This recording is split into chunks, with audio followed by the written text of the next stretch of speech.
Welcome back to the International Radio Show, Wellspit Radio Show with your host, Dr. Sharon Barnes. I'm here with Lionel Thomas. We're talking about ADUs, the valuation, steps you can take to improve your property value.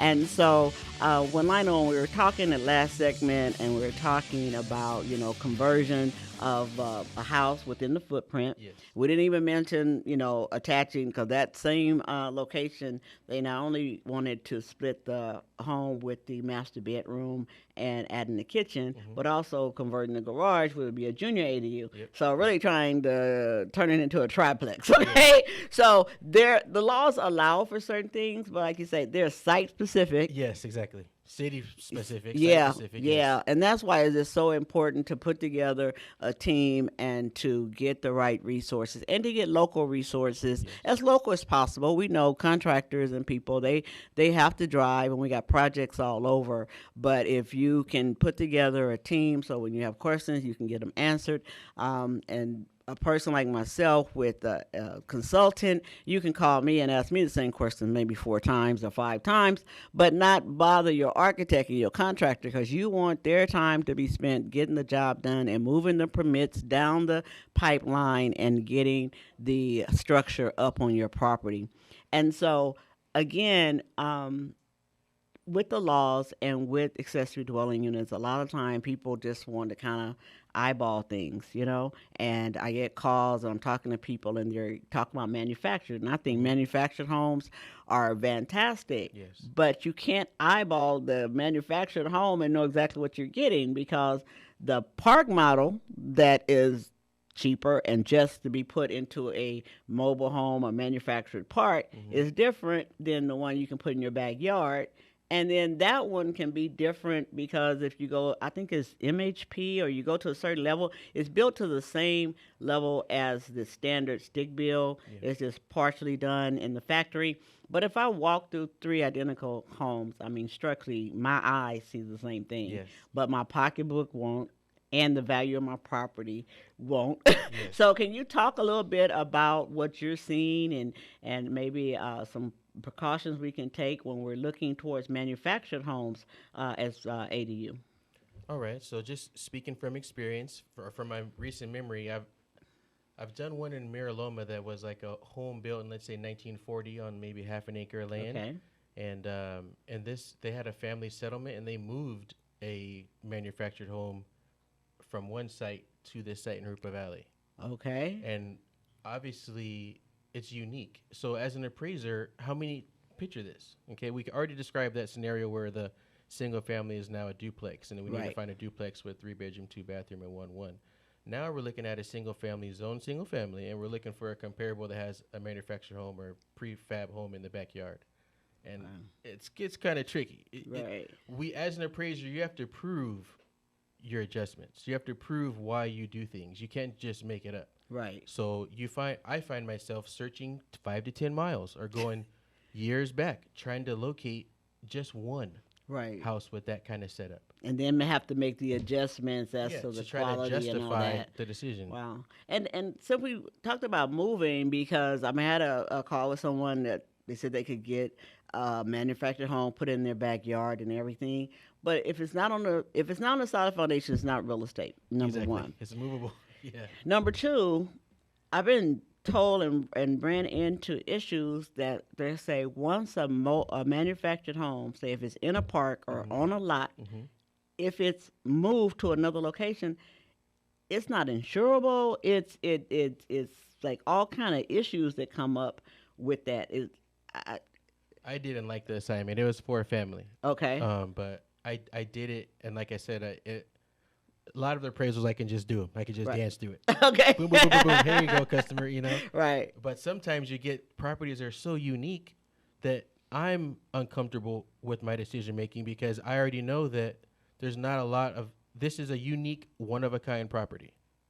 Like basically appraising a church would be another example. Right. Because all churches are unique. Yeah.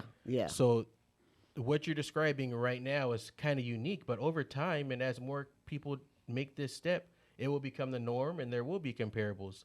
But there needs to be, I guess, more infrastructure to get more done quickly, I suppose. Yeah, and I think, I mean, and one of the things that I really fell in love with at first, and I've kind of, and not really backed off, but I've seen some of the issues, is that I thought that with a standard home and getting a modular, okay, the modulars are not the old trailer park Yeah. homes we're No, they're looking at. nice. They're Yeah. not your grandparents, Hmm. trailer home, They're right? efficient. And they're efficient and Yeah. they're brand new and Hmm. they're the modular is built, I mean, to the same standard as ground up. They're just in the factory, kind of Yeah. like a car assembly Yeah. line, right? It's the future. And everything. And so to get them there, and they're still a little bit cheaper, and to work with a company like US Modular that I'm associated with, to get it from beginning to end Hmm. and still save some money was a great thing. But I had some insurance people that says that in your mixing construction types, ground up and modular, that when we come to insuring the property, they had issue.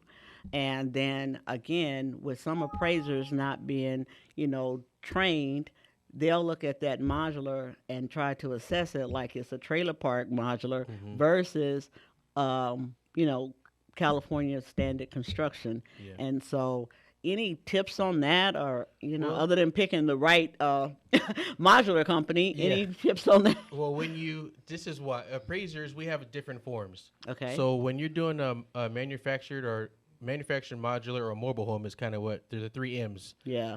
You're going to use what's called a 104C. It has Okay. its own specific form and like valuation process. Okay. When you're doing a single family, you just use a regular 1004 or what's called a URAR, Uniform Residential Appraisal Report. So just as an appraiser, now we're taking two different forms or two different property types and trying to join it into one. So Yeah. yeah, if you can imagine, I'm already scratching my head right when you call me and tell me address. I look Exactly. it up and I see it. So Exactly. like I said earlier, you need to search wide and go back in time to try to find one, two, or three in order to justify your decisions. But Yeah. it's a Uh, challenging one. Yeah, and I think that, I mean, this is common for any new industry, anything that's Yeah. coming out, and it people shouldn't be discouraged. No. Again, this is the niche that I'm carving out as a consultant with ADU Advantage, just to be there because it's so many moving pieces. A lot of times, homeowners haven't built anything before. Number one, Yeah. Number two is that things change from day to day, and talking to the city, because we can go to the city and talk to the same person Yeah. about the same project and get a different response based on the words we use. Yeah. Yeah. Exactly Okay. right. And so using all that, we're here to let you know that there's resources, and that every industry that's involved in real estate, like the appraiser, Hmm. like the contractor, consultants like myself, Hmm. we're all trying to work together to make this possible and just to be a resource and so forth. If I had to speak on it for a second, I would say find like a vacant site and just build two modulars there, Exactly. right? And that would be at least conforming on that form. But to be honest with you, the forms are all supposed to be changing pretty soon here. So, and the appraisal industry is changing too as we speak. And we appraisers want to do good work. We want to make sure that our appraisals are quality and dependable. And when there's new types and new zoning rules and things are rolling on and changing, Exactly. we're like kind of the last horse in the cart, so to speak, to Yeah. get our new rules of engagement. If you know what I'm saying. Yep. Yeah, and I understand you talk about like forms changing. On the multiple listing service now for realtors, there's Mhm. the section where they ask this whole series of questions about an accessory dwelling unit, Mhm. and people are relying on that information, but we still need a lot of education, because just because we call it a concita Yeah. or a granny flat Yeah. or some other in-law quarters Yeah. does not mean it's not an ADU, Exactly. and it doesn't mean it is an ADU. Exactly. So you have to understand, the components and record the information as well as possible, and to reach out to people who understand accessory dwelling units, because it's not simple and it's a moving target right now. Yes. So to kind of go back to the comparable conversation, depending on how someone enters that listing, Exactly. that's how I'm gonna locate it. So if you enter it as a multifamily property or a residential income, and I'm looking for comps in residential, it's not going to be found. Exactly. Right? So we have to really, and I guess the MLS systems and the developers have to really look at that and look at what is the best process, and then educate all the users Exactly. and how it's set up so that we can all use it uniformly. Yeah, uniformly. Yeah, and I understand that. And like I said, I'm trying to help be that one of those educational hubs to help train people, and and I know it's the attorney in me, but words matter, okay? The law is for accessory dwelling units, okay? Yes. And they have a definition. Casitas, yes, that's what they were called when they may have been built, but then they've been, rehabbed, garages. I mean, and back, like you said, back in the day, those garage conversions, like we had so many back houses in LA, but you weren't allowed to have a full kitchen, only a little hot plate. You couldn't have a full bathroom. And so we're not talking about those. We're talking about sustainable living spaces. And if you do have some of those old illegal, I will just say this real quick, if you do have those conversions or structures that wasn't, permitted fully or at all, and you kind of know that, or you can't prove this permitted, that the accessory dwelling unit laws now are allowing amnesty for those violations and allowing people to bring them up to code. Nice. Now, it does cost, but the cost of bringing an illegal structure up to code is a lot less than if you have a fire in that structure and somebody gets hurt. Yes. Okay? Because you're not supposed to have people living in illegal structures, and if there's a fire or an emergency and they find out that you are renting that or having people live long term in that, the insurance company can wipe you out. Can I speak on that? So yes,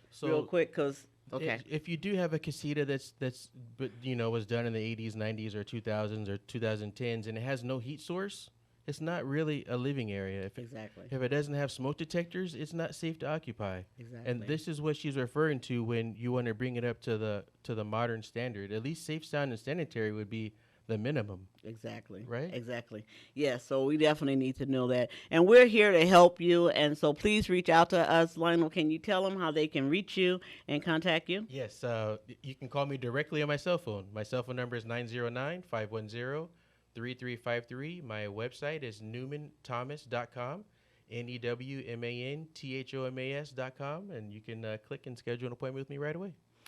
Thank you so much for listening in. I'm Dr. Sharon Barnes, and you can reach me, connect with me on social media at ADU Advantage on LinkedIn and YouTube. Dr. Sharon Barnes Real Estate and ADUs on Facebook. And so please reach out. We want to be the resource to help you make your ADU dreams a reality, put together the right team, direct you to the proper sources, help you with financing.